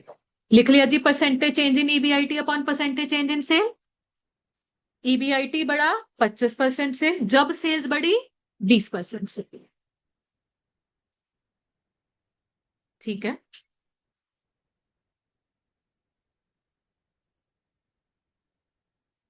चलिए जी अब कॉलम नंबर 1 से ही चेंज मेजर करो और 3 पर चले जाओ। मतलब 10,000 यूनिट्स बेच रहे थे पहले ओरिजिनली, अब बेचे 3,000। तो सेल्स गिरी कितने परसेंट से गिरी, 70% से। जब सेल्स गिरी 70% से तो EBIT कितने परसेंट से गिरा। अगेन EBIT के लिए 40,000 से 5,000 आ गया जी। कितना बता रहे हो, 87.5। सभी लोग कैलकुलेटर में करो कैलकुलेट जी। 35,000 से EBIT गिरा, अग्री। कहां से गिरा, 40,000 से। बार बार मैं रिमाइंड करवाऊंगी, your original point is column number 1। Column number 2 से ना बोलना मैम 50,000 से गिर गया, जी नहीं 40,000 से गिरा है। तो 87.5 सभी लोग बता रहे हो। अभी भी आंसर क्या आएगा, 1.25। आंसर तो देखो बेटा सेम ही आना है। क्यों सेम आना है, क्योंकि मेरे लिए ओरिजिनल पॉइंट तो वही है, कॉलम नंबर 1। राइट नाउ जो हमने एक ऑल्टरनेटिव भी सीखा, ऑपरेटिंग लीवरेज का एक और फॉर्मूला था क्या, कंट्रीब्यूशन अपॉन EBIT। अब इसको लगाओ इन column number 1, contribution upon EBIT को कॉलम नंबर 1 में लगाओ। हाँ जी कॉलम नंबर 1 में कंट्रीब्यूशन कितनी है, 50,000, और EBIT कितना है, तो आंसर तो क्या ही आना है, 1.25। दो फॉर्मूला है, दोनों को यूज करने का तरीका अलग अलग है, आंसर सेम ही आने वाला है। आंसर सेम ही आने वाला है, पहले तो कंप्लीट करो ये। पर आंसर सेम आने की शर्त क्या है कि जिस कॉलम में कंट्रीब्यूशन अपॉन EBIT वाला फॉर्मूला लगाया, जिसको आप डिक्लेयर करते हो ओरिजिनल, उसी से ही चेंज मेजर करने हैं, या ऐसे कह लो जहां से चेंज मेजर करने हैं उसी पे ही कंट्रीब्यूशन अपॉन ईबीआईटी वाला दूसरा फॉर्मूला लगाना। अभी ऐसे तो कंट्रीब्यूशन अपॉन ईबीआईटी मैं ईयर नंबर 2 में लगा दूं 60,000 अपॉन 50,000, तब थोड़ी ना आंसर सेम आएगा, तब तो आंसर 1.2 आ रहा है, सेम थोड़ी ना आ रहा है। या 15,000 अपॉन 5,000, वो तो 3 आंसर आ रहा है। कंट्रीब्यूशन अपॉन ईबीआईटी सिर्फ और सिर्फ कहां लगा सकते हो, जहां से चेंजेस मेजर कर रहे हो, तभी आंसर सेम आएगा। Why not try this same thing in case 2। अब मैं आपके ऊपर छोड़ रही हूं, आप 1.75 is the answer, yes verify करो कि जहां से चेंजेस मेजर कर रहे हो, declare again 10,000 as your original point, यहीं से चेंजेस मेजर करने हैं, यहीं से चेंज मेजर कर रहे हो तो आंसर सेम आएगा। यहीं पर ही फॉर्मूला लगाएंगे contribution upon EBIT 1.75, try it out, चलेगा।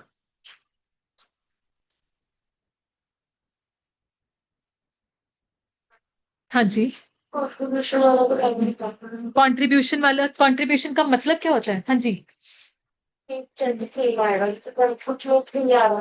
और फर्स्ट वाले के 1.25 उसमें 3, देखो 3 तब आ रहा है जब आप कंट्रीब्यूशन अपॉन ईबीआईटी वाला फॉर्मूला कॉलम 3 पे लगा रहे हो। बेटा ये फॉर्मूला नहीं मेरे को कॉलम 3 पे लगाना, ये फॉर्मूला एप्लीकेबल ही ओरिजिनल कॉलम पर है।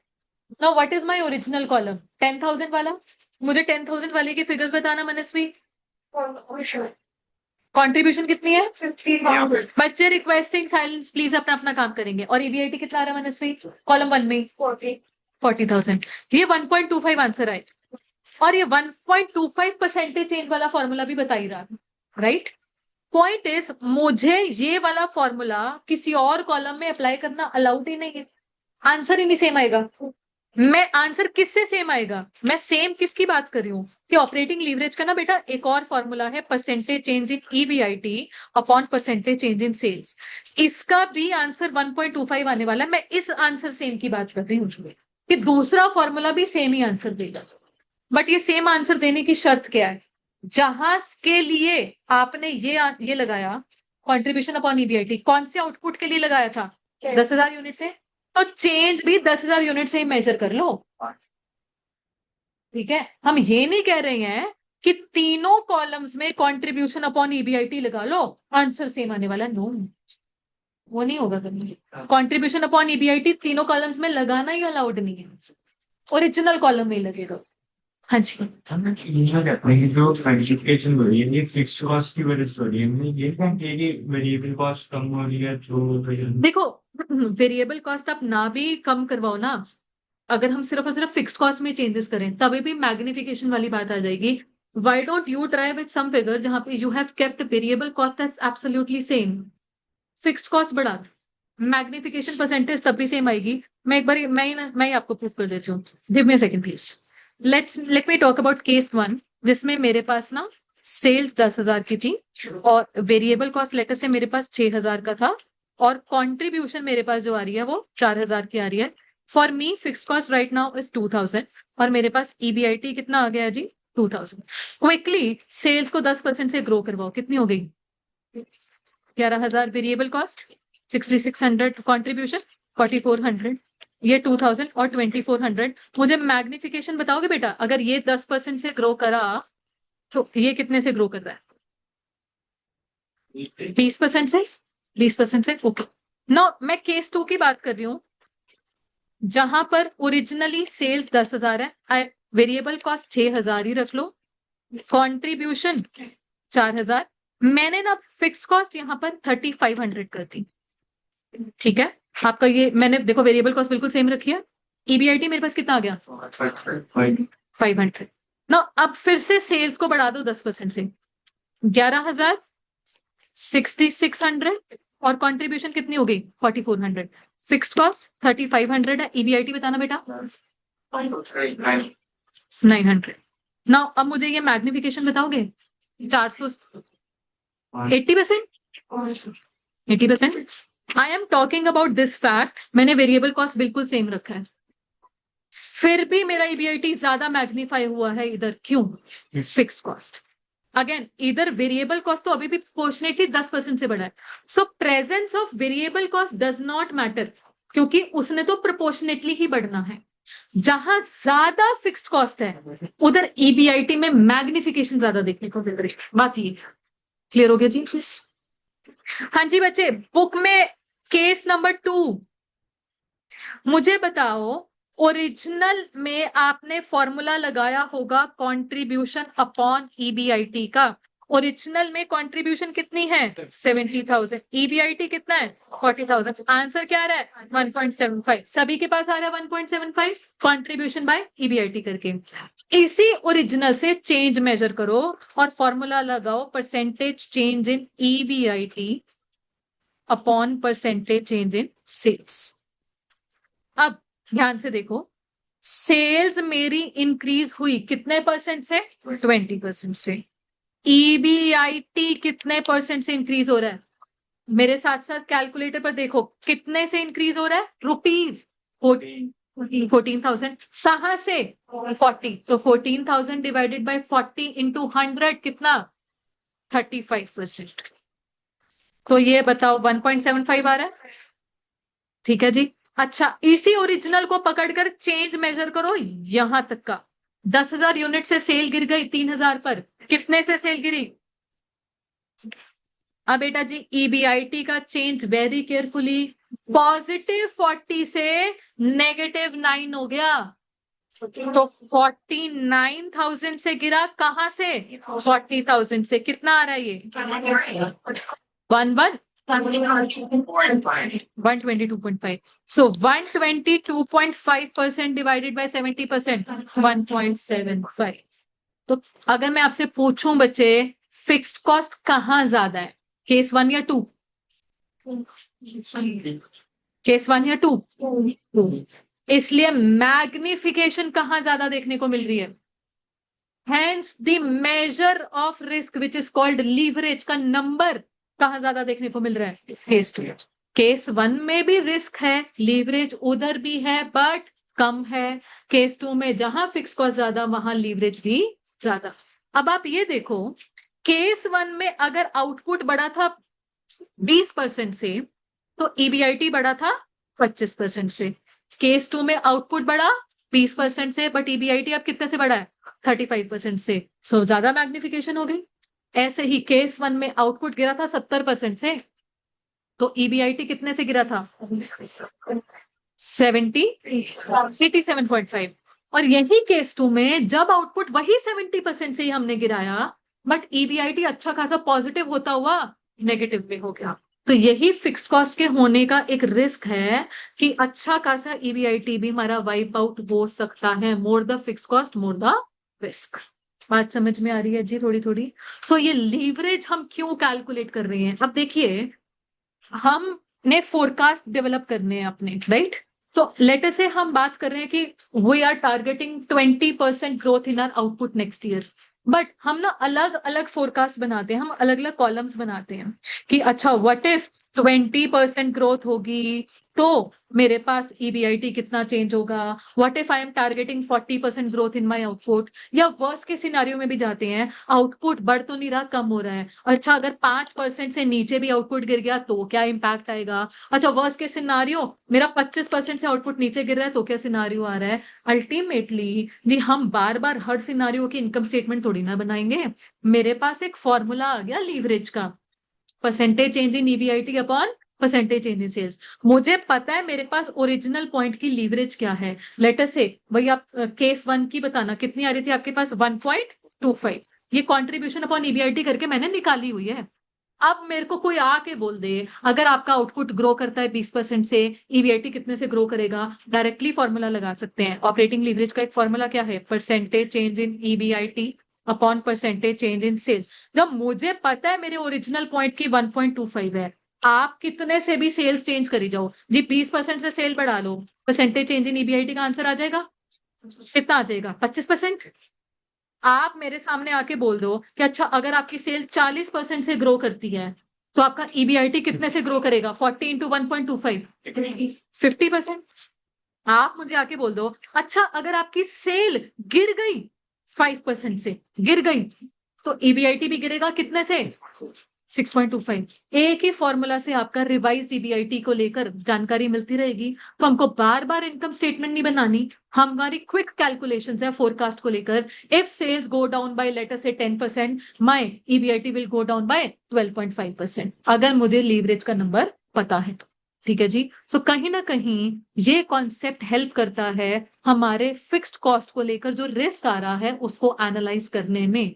लेटस से हमें पता है that we are about to start with a risky venture, जिसमें सेल्स को लेकर बहुत ज्यादा फ्लक्चुएशंस होती है, कभी ऊपर जाती है कभी नीचे जाती है। तो इन दी फर्स्ट प्लेस मेरा कॉस्ट स्ट्रक्चर कैसा होगा, जिसमें फिक्स्ड कॉस्ट कम होंगे। But if I am going into comparatively a stable structure, stable structure का क्या मतलब है कि ईयर 1 के कंपैरिजन में ईयर 2 में ग्रोथ आनी है, ईयर 3 में और ग्रोथ बढ़ते रहना बढ़ते रहना बढ़ते रहना है। तो शुरू से मेरा कॉस्ट स्ट्रक्चर कैसा होगा, जिसमें फिक्स्ड कॉस्ट हैवियर हम रख सकते हैं। ठीक है जी। तो कहीं ना कहीं एडवांस प्लानिंग को लेकर भी ये वाला एनालिसिस काम में आ जाता है। बात समझ में आ रही है जी थोड़ी थोड़ी? We will keep on talking about the concept of leverage, क्योंकि अभी तो मैं सिर्फ और सिर्फ ऑपरेटिंग लीवरेज की बात कर रही हूँ। मेरे पूरे चैप्टर में फाइनेंशियल लीवरेज भी है जी। अब इस चैप्टर में हर क्वेश्चन में इनकम स्टेटमेंट बनेगी बेटा जी। Now income statement full fledged की शक्ल आपके सामने है ऑन पेज नंबर 4.3। देख रही है जी इनकम स्टेटमेंट? और मैं आपको एक चीज बोलूं, except for the concept of contribution, ये इनकम स्टेटमेंट आपके लिए नई नहीं है। मेरे लिए मेरे साथ साथ देखना, सेल्स माइनस वेरिएबल कॉस्ट करा, क्या आया? Contribution. Contribution minus fix cost करके ऑपरेटिंग प्रॉफिट, जिसको हम ईबीआईटी बोलते हैं, वो आया। अब ईबीआईटी के आगे की जानकारी मुझे थोड़ी ना बतानी है, अकाउंट्स में सीख चुके हो। ईबीआईटी में से हम माइनस करोगे इंटरेस्ट, तो आएगा ईबीटी। फिर ईबीटी में से टैक्स एडजस्ट करके ईएटी आ गया, अर्निंग आफ्टर टैक्स। फिर अर्निंग आफ्टर टैक्स पर सबसे पहला हक किसका? प्रेफरेंस शेयर होल्डर का, तो प्रेफरेंस डिविडेंड दोगे। जो बचता है उसको हम बोलते हैं earnings available for equity share holders. Divide करोगे उसको नंबर ऑफ इक्विटी शेयर से, तो निकल कर आ जाएगा ईपीएस। तो हमारे पास अगर पॉसिबल होगा ईपीएस निकालना क्वेश्चन में, तो हम यहां तक तो अपनी इनकम स्टेटमेंट बनाते ही बनाते हैं। Now the concept of operating leverage is limited to EBIT only, क्योंकि operating leverage arises from operating risk. Operating risk मतलब मेरे ऑपरेटिंग फिक्स्ड कॉस्ट नहीं मीट हो पा रहे हैं। फिक्स्ड कॉस्ट कौन से? ऑपरेटिंग वाले। ये वाले फिक्स कॉस्ट को हम ऑपरेटिंग फिक्स कॉस्ट बोलते हैं। एग्जाम्पल में आपके पास आ गया वही सैलरी, रेंटल्स एटसेट्रा एटसेट्रा। यहां तक तो आगे जी operating leverage. But EBIT and onward still EPS risk एक और क्रिएट हो जाता है। What if I do not have sufficient EBIT to cover my interest? या चलो इंटरेस्ट कवर कर लिया, पैट दे दिया जी। अब पॉइंट इज प्रेफरेंस डिविडेंड अच्छी खासी अमाउंट है। अगर अच्छी खासी अमाउंट है तो फिर इक्विटी वालों के लिए बहुत कम बचता है। तो थिंग इज रिस्क किसके ऊपर है? इक्विटी वालों के ऊपर, कि कल को पैट गिर गया but PAT is still sufficient to pay preference dividend. Preference dividend को पे करने की वैसी कंडीशन क्या होती है कि तभी पे होगा इफ पैट इज सफिशिएंट। फिर डिपेंड करता है आपके पास क्यूमुलेटिव प्रेफरेंस शेयर है या नॉन क्यूमुलेटिव है। अच्छा अगर क्यूमुलेटिव है तो एरियर क्रिएट हो जाएगा, नॉन क्यूमुलेटिव है तो कोई एरियर क्रिएट नहीं होगा। But point is ultimate burden, ultimate risk किस पर है? इक्विटी पर। So thing is, due to presence of interest and due to presence of preference dividend, both of these obligations fixed in nature, इन दोनों को हम बोलते ही fixed financial cost है, arises financial risk due to presence of fixed financial cost in the income statement। और इसी financial risk को measure करते हुए आएगी फाइनेंशियल लीवरेज, जो कि मेरा अगला टॉपिक होगा, बाद में डिस्कस करेंगे। और फिर दोनों को मिलाकर पूरे इनकम स्टेटमेंट को कवर करती है कंबाइंड लीवरेज। बात समझ में आ रही है जी? तो फिलहाल हमारा फोकस ऑपरेटिंग लीवरेज पर ही है। आइए छोटी सी बात ऑपरेटिंग लीवरेज को करेंगे, बिकॉज वैसे टाइम होने वाला है। अनफॉर्चुनेटली आज आपका कोई प्रॉपर क्वेश्चन तो शुरू नहीं हो पाएगा, बस ऑपरेटिंग लीवरेज को लेकर छोटी सी डिस्कशन, फिर मैं आपको फ्री कर दूंगी। इसकी डेफिनेशन, ये ऑपरेटिंग लीवरेज की डेफिनेशन इसके परसेंटेज चेंज वाले फॉर्मूला से निकल कर आती है। मुझे बताओ, क्या आपको इसका परसेंटेज चेंज वाला फॉर्मूला याद हुआ? क्या है? Percentage change in EBIT divided by percentage change in sales. अब आप ध्यान से देखिए, Operating leverage may be defined as the firm's ability to use fixed operating cost to magnify effect of changes in sale on its EBIT. Simply, it measures impact of changes in sale on EBIT. Fixed operating cost का इस कदर इस्तेमाल करो so that percentage change in sales जितना भी है उससे कहीं ज्यादा magnified percentage change in EBIT है। डेफिनेशन सिंपल लैंग्वेज में क्लियर? अच्छा ठीक। फिर इसका एक formula percentage change in EBIT upon percentage change in sales, इसी को सॉल्व करते करते कहां पहुंच जाते हो? कॉन्ट्रीब्यूशन अपॉन ईबीआईटी पर। नो, कॉन्ट्रीब्यूशन अपॉन ईबीआईटी के बगल में लिखना, इसके साइड में लिखना जी, this formula is applied at a particular level of sales. This formula is applied at a particular level of sales. Contribution upon EBIT कहीं पर भी नहीं लगा सकते हो, एक ही जगह लगा सकते हो। This formula is applied at a particular level of sales, मतलब इसको हर जगह लगाना अलाउड नहीं होगा। इसको कहां लगाना अलाउड है? जिसको हम डिक्लेयर कर देते हैं हमारा ओरिजिनल पॉइंट, ब्रैकेट में लिख सकते हो ओरिजिनल सेल्स।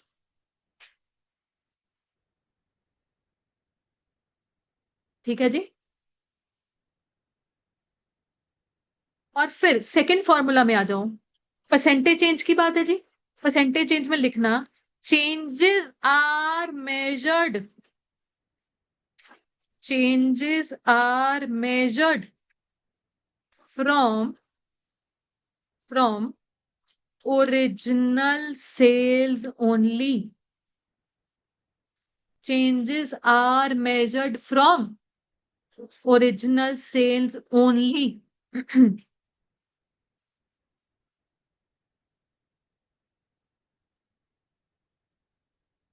हाँ जी, लिख लिया ये। अब क्या मतलब क्या इस चीज का, इन रिमार्क्स का, कि ध्यान से देखो जी, मेरे पास ना ये है ओरिजिनल और 3 रिविजन्स पॉसिबल है। मैं 3 तरीके के फोरकास्ट तैयार कर सकती हूँ, फोरकास्ट नंबर 1, 2 एंड 3, राइट। मुझे कंट्रीब्यूशन अपॉन ईबीआईटी कहां पर लगाना अलाउड है? ओरिजिनल पर। अब अगर आप चेंजेस की बात कर रहे हो तो यहां पर जो भी चेंज आएगा वो कहां से मेजर होगा? ओरिजिनल से, कि जी हाँ जी ईबीआईटी बढ़ा, कहां से बढ़ा? ओरिजिनल ईबीआईटी से। जब मुझे 2 पर आना है तो मेरा 2 का कंपैरिजन किससे है? ओरिजिनल से। 2 का कंपैरिजन अब 1 से मत कर देना।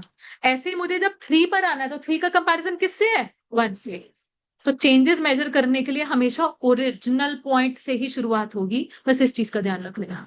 ठीक है जी, ओके जी। So today we are going to end our discussion here. घर पर आपने सिर्फ और सिर्फ जो भी प्रिंटेड कंटेंट है उसको एक बार, रिस्क क्या होता है वो सब एक बार पढ़ लेना। ठीक है जी, thank you so much, have a great day.